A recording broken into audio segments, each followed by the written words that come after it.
Hello everyone, Erum here for Altenew. Welcome to Creative Coloring with Erum. Today I'll be using the gorgeous Precious Peony stem set and I will be using the artist markers to color it.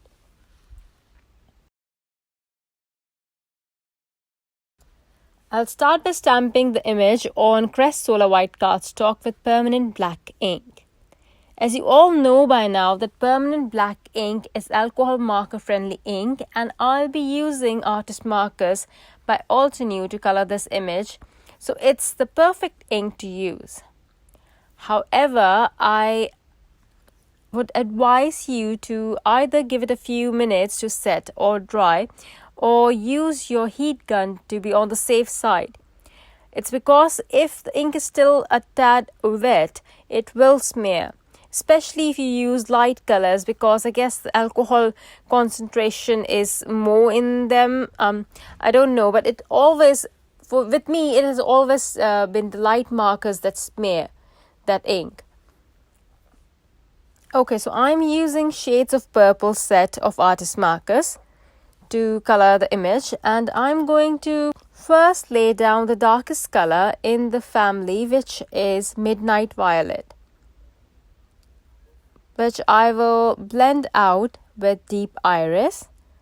I will further blend this out with Lavender Fields, and lastly, I'll use Soft Lilac to smooth all the layers. I will add the darkest color at the base of the petal and also on the areas where I want to show shadows, where the petals are overlapping or the petal is tucked in. I will also use tip-to-tip method to add more detail and an additional shade of color. For this, I'll pick up color with the lightest marker, that is shaded lilac, from Midnight Violet's tip.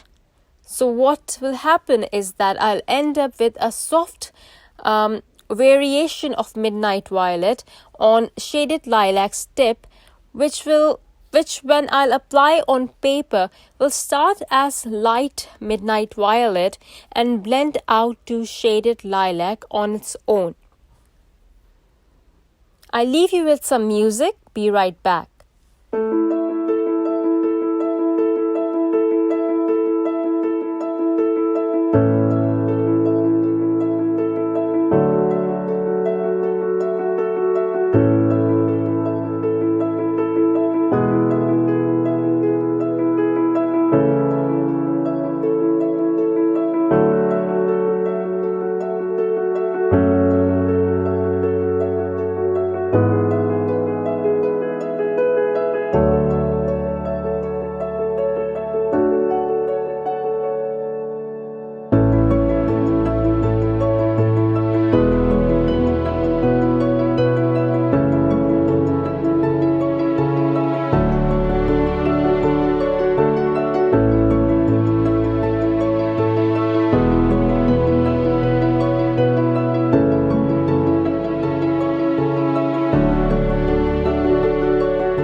use the coordinating die to die cut the image, and now I'll use the grit stencil and limestone dye ink to add a bit of grey to my background.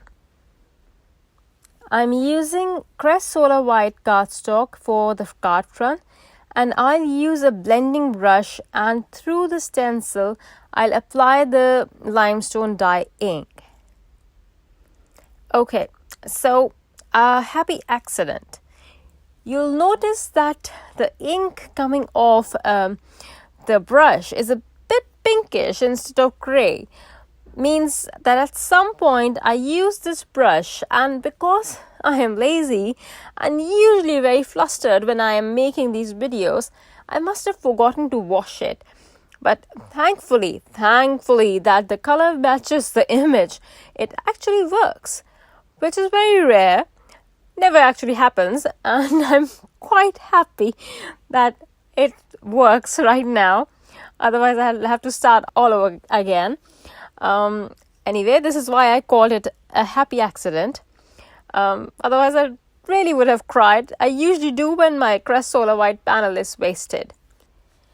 Also, please don't be like me. Secure your stencil with a washi tape. You can see my stencil keeps moving, and I have to keep placing it back, lining with the grid again and again. So please use your washi tape and secure it.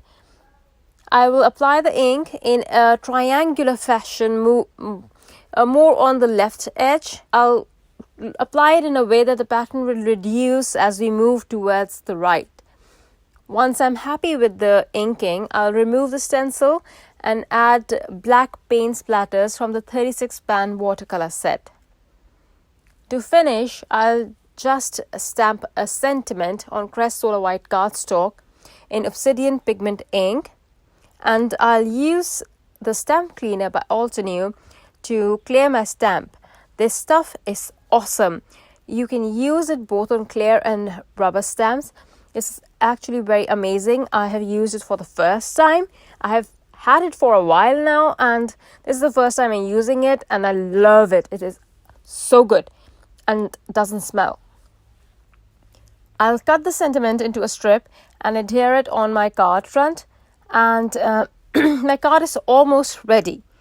I later on decided to die cut and add mid-century frame die behind my floral image because the card looked a little plain.